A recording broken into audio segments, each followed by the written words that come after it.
Embera nga bwesobodde okuba ate ng'etambula ya munywanyi waffe gwe bayita Eddy Kenzo asobodde okuba ate ng'avaayo n'agamba nti Nalongo Zella toddamu kunsibako omwana oyo g'ogamba nti Brighton Musuuza. Omukulu Eddy Kenzo asobodde okuba ate nga mbumpimpi atukoledde ekiraamo abalisigalawo banasoma banasobola okuba ate nga tujjukirako mu mbeera nga bwesobodde okuba ate ng'etambula. Eddy Kenzo ategeezezza n'agamba nti bingi nnyo besobodde okuba ate nga neetegeeza ne ŋŋamba oba oliawo embeera eyinza okukyuka olunaku olw'enkya nga bw'agamba nti musajja Muisiraamu budde bwonna olina okuba ate ng'oli mwetegefu. Mungu wakuyitira Allah wakuyitira obudde bwonna obeera osayininze ng'ogamba ngenze naye ng'ensi ogirese otya. Mbeera nga asobodde okuba ate ng'etambula. Nalongo Zella asobola okuba ate ng'avaayo n'ategeeza omukulu Bigayi n'amutegeeza toddamu kwesiba ku mwana wange bayita Brighton Diamond Musuuza ng'agamba nti omwana oyo si gwamuzaala taata w'omwana nze amumanyi. Sisobola kuwaayirizayo ggwe lekera onokwesiba ku mwana wange muno mwana wo obeera omupostinga. I'm going to sue you. Bw'oba okakasa nti nno Brighton mwana wo njagala okole DNA toddamu kwesiba ku mwana wange kuba bw'onaddamu n'omwesibako nja kusuwinga nkusibe n'ebisumuluzo mbisuule mu nnyanja. Nze tonzaalangamu mwana omwana be wanzaalamu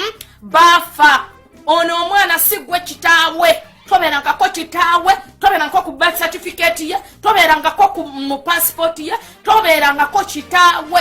Era wano mu Buganda batutegeeza nti maama yagaba omwana era yamanya taata omutuufu. Mu mbeera eyo abo ne beebuuza nti Musuuza yazaala omwana ono oba waliwo omwana omulala oba Diamond Platinum. Ne twebuuza omukulu gwe bayita Ibrahim Mayanja oba oyinza omuyita Kasolo Bigayi embeera nesobola okuba ate nga yamuddugalidde. Ne weebuuza ani yamutuulira ku kisaabo, ani yaloga Bigayi okuba ate nga akadde kano ava mu nadda muli abadde akyali misango gy'abalongo nga tannagimaliriza. Ate Nalongo Zella n'amutegeeza toddamu kwesiba ku mwana wange. Mu mbeera eyo n'agamba nti yagala mutwala mu kooti oba oliawo byonna bisobola okuba ate nga biteerera. Nalongo Zella yamutegeeza ku Facebook n'amugamba nti Sebo Bigayi nsaba ow'ekitiibwa mutabani wange embeera gy'alimu obanja ssente zo mu ddembe togeza n'ogatta omwana wange mu by'okubanja ssente. Omwana wange toyinake wali omuwadde tumaze ebbanga ddene nnyo nga tetwogerezeganya era nga tondaba wadde n'akamu wabula obanja ng'obanjiza mu linnya lya mutabani wange olw'embeera nti mulwadde. Amma mutabani wange kwagaliza obulamu obulungi Brighton Diamond Musuuza. Awo nno ne bagamba nti Musuuza nno Eddy Kenzo ayinza okuba yazaala omwana ono. Owe nno omukulu Eddy Kenzo n'agamba embeera eno kansobole okuba ate nga ntaasa ensi esobole okuba ate ng'erema okudda mu byakafeero ng'ebibadde wano nti baagala kuziikula kafeero ate bakebere DNA. Mu mbeera eyo omukulu Eddy Kenzo asobodde okuba ate ng'awandiisa ekiwandiiko ng'agamba nti embeera Mungu waaba. Omukulu Eddy Kenzo avuddeyo n'agamba nti mbadde neetegeeza ekitambula ku social media ne neebuuza omwana ono gwe banteekako mwana wange oba si mwana wange. Eddy Kenzo asobodde okuba ate ng'ategeeza obuzaale n'atugamba ebituufu. Brighton mutabani wa muganda wange Bigayi nkimanyi nnyo ne mukwano gwange sisita wange Nalongo Zella era abo baluganda bange era twemanyidde ebbanga lingi nnyo. Saagala weerabire n'omukulu Eddy Kenzo yasobola okuba ate nga gye bwasookera yakwatamu mushaira mu mbeera nga yasobola okuba ate ng'etangira. Eddy Kenzo yateera awo nno Bigayi n'agamba nankankwatire mu mbeera eyo mu mbeera nga yasobola okuba ate ng'etambula. Eddy Kenzo ayongerako n'ategeeza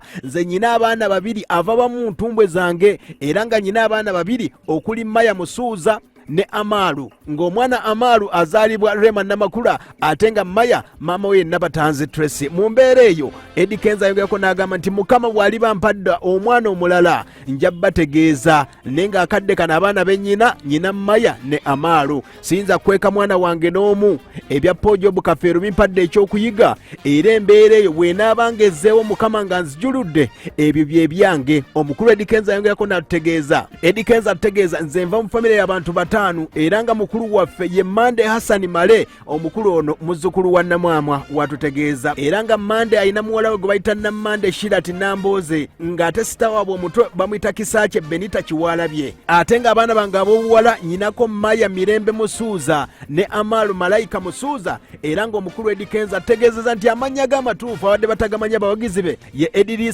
Musuuza Nkonge Kiwalabye. Awo nno omukulu Eddy Musuuza abeera yeddira Kobe nga muzzukulu wa Namwama. Ayongerako okuba ate nga atubuulira olw'ensonga nti Nalongo Zella yavuddeyo nga yeetuumyatuumya omwana we ng'amuyita Musuuza azze okuba ate nga atutangaaza n'agamba nti omwana oyo simuyinaako kakwate n'aka.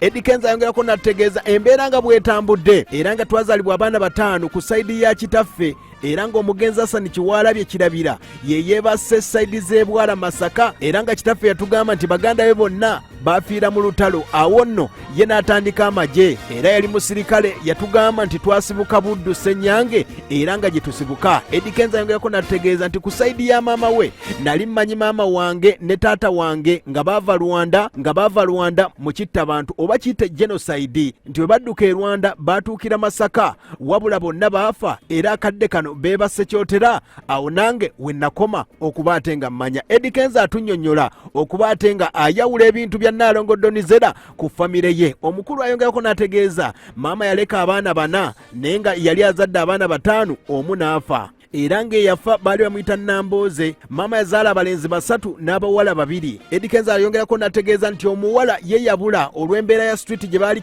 n'abula. Baali mu myaka ng'ena era ng'omuwala oyo baali bamuyita Beesi Namugumya, wabula ye omulenzi ali Kampala nga muyita Kavuma era yakula ne taata we. Omukulu Eddy Kenzo ayongerako n'ategeeza nti muganda gwe bayita Benita amwagala nnyo era abeera Canada gy'asomera. Omukulu Eddy Kenzo agamba nti Mungu bw'aba nzijuludde mu bulamu bwange saagala ntalo nga bwe mbadde muwulire wakafeero. Eddy Kenzo atubuulira mu mbeera eno wano mu Luganda tubeera tugiyita ng'ekiraamo okuba ate ng'ataawuluza ekyokubanga Mama Brighton yasalawo okubbula erinnya Musuuza sikiinaako buzibu wadde n'akamu. Nange era nze Mandela era muganda wange omukulu yasobola okuba ate nga inspiringa bamuyita Mande era ne President wa South Africa Nelson Mandela yasobola okuba ate nga inspiringa nensobola okuba ate nga neetuuma erinnya yanga Mandela. Ayongerako okutegeeza Sheila bw'abanga erinnya Musuuza ayongerako n'agamba nti erinnya Musuuza liba lyamunyumira ate waliwo buzibu ki limunyumire erinnya lyamunyumira. Era ne mutabani we Brighton mukwano gwange nnyo nfanfe. Era ayongerako n'ategeeza nti Eddy Kenzo